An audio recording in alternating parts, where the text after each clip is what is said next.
Қазақстанның батыс облыстары наурыз мейрамын бүгіннен бастап кеттік десе де болады. Ол жақтағы жұрт бұл мерекені көрісу немесе амал мерекесі деп атайды.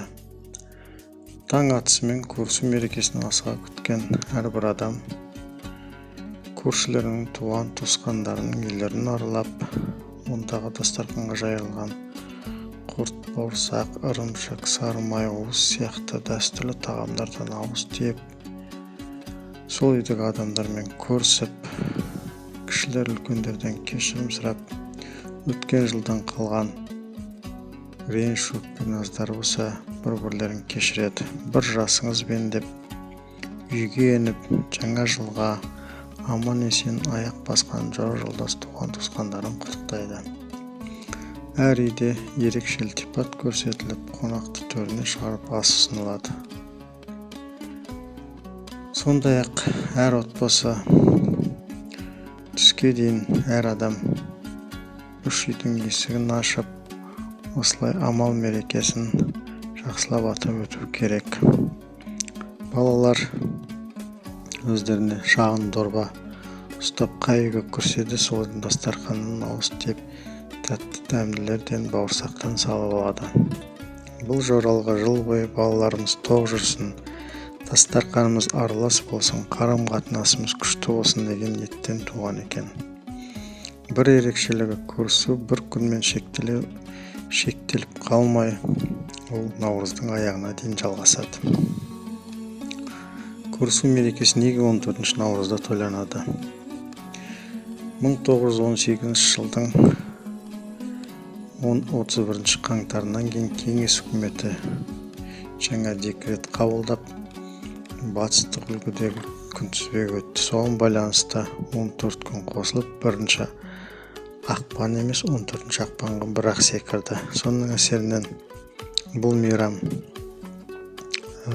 1 наурызда емес 14 наурызға шегерілген. Бұған амал мерекесі деген неге ат берілген? Бұрын қариялар 22 наурызды Қызылбасты наурыз дейді екен. Қызылбас деген бұрынғы парсы елінің, яғни Иранның қазіргі атауы. Наурыз сөзі парсы тілінен шыққан жаңа күн деген мағынаны білдіреді. Қазақ халқы наурыз демей амал деген. Қазіргі күні 14 наурыз еліміздің батыс өңірі ұлыс күнін тойлап көріседі. 70 жылғы тепкіден кейін басқа аймақтар өкінішке орай бұл салт дәстүрін ұмытқан. Бірақ десе де қазір еліміздің барлық өңірлерінде бұл қайтадан жанданып, жалпы халықтық сипат алып жақсы тойланып жатқанын көріп жүрміз.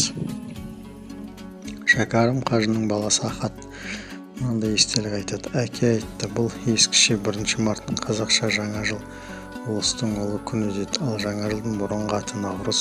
Бұл фарсы тілі жаңа күн деген сөз. Ескі қазақша, ескі түркше жаңа жыл күнінің аты ұлыс. Жаңа жыл басының ұлыс екенін мынандай дәлел бар. Ұлыс күні қазан толса, ол жыл ақмол болар. Ұлы кісіден бата алса, сонда ол жолы жол болар деген тіпті ескі мақалда бар екен.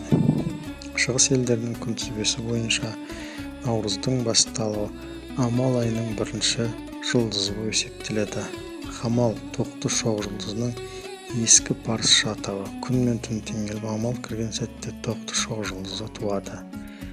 Наурыз сөзі парсының жаңа күн деген шыққан айтқанбыз. Ертеде біздің қазақ бұл күнді наурыз демей амал деген. Бұл қазіргі күнтізбе бойынша 14 наурызға сәйкес келеді. Көрісудің екінші атауы амал болуының саралғысында болса керек. Ал көрісу деп аталып кетуі осы амал мерекесінде жасалатын басты салт. Көптен көрмеген бір-біріне жақын адамдардың кездесіп, көрісіп, өкпе ренішке байланысты бет көріспей жүрген кісілердің кешірісіп жүздесуінен туған болса керек.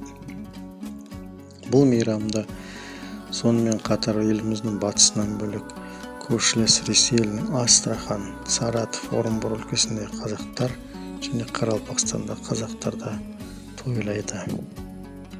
Амал күндеріңіз құтты да қайырлы болсын. Келе жатқан жаңа жылымыз барша еліміз үшін берекелі де жақсы жыл болсын.